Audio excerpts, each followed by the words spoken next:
के मुख्य अतिथि भारत सरकार के शिक्षा मंत्री आदरणीय श्री धर्मेंद्र प्रधान जी,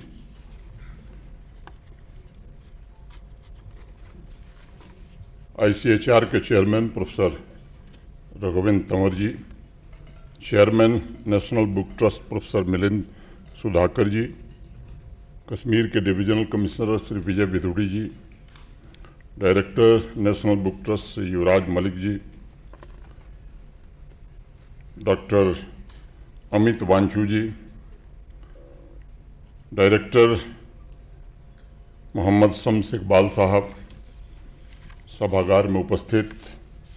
सभी आमंत्रित अतिथिगण, कई विश्वविद्यालयों के सम्माननीय कुलपतियों को मैं देख रहा हूं, सभी सम्माननीय कुलपति, जम्मू कश्मीर प्रशासन के वरिष्ठ अधिकारी, साहित्य की सभी दिग्गज हस्तियां, पुस्तक प्रेमियों, देवियों, सज्जनों तथा मित्रों, सबसे पहले मैं माननीय धर्मेंद्र प्रधान जी तथा शिक्षा मंत्रालय की पूरी टीम और नेशनल बुक ट्रस्ट का आभार व्यक्त करता हूं, जिन्होंने चिनार बुक फेस्टिवल के माध्यम से राष्ट्र के शारदा पीठ में पिछले वर्ष से साहित्य के इस महायज्ञ का आयोजन प्रारंभ किया है। प्राचीन काल से ही इस शारदा पीठ ने साहित्य की दुनिया में अपनी एक विशिष्ट पहचान बनाई है। आदि शंकराचार्य, कल्हण, सोमदेव, आनंदवर्धन, अभिनव गुप्त, क्षेमराज, बिल्हड़ और उनके पश्चात योगिनी ललेश्वरी, शेख उल आलम, हब्बा खातून जैसे अनेक पहुँचे हुए संतों, साधकों और लेखकों के ज्ञान से इस मिट्टी का अस्तित्व भरा पड़ा है। इसलिए मैं मानता हूँ कि जम्मू कश्मीर सिर्फ वादियों और पहाड़ों की वजह से सुंदर नहीं है,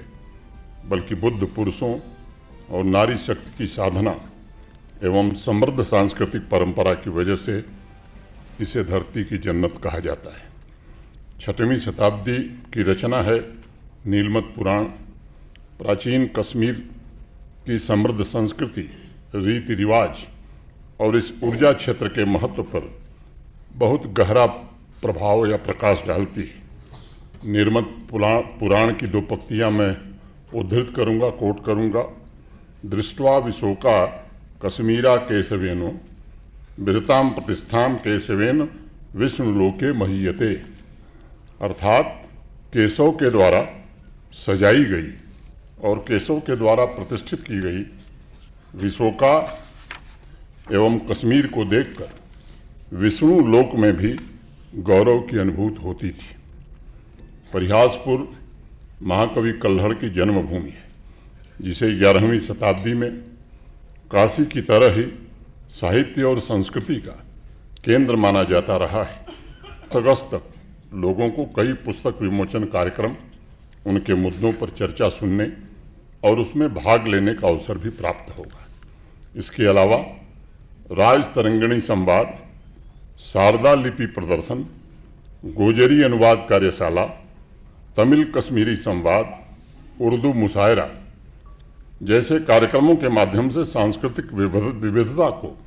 एक मंच पर लाने का एक प्रयास किया गया है, जो नई पीढ़ी में निश्चित रूप से पढ़ने की संस्कृति को पुनर्जीवित करने में मदद करेगा।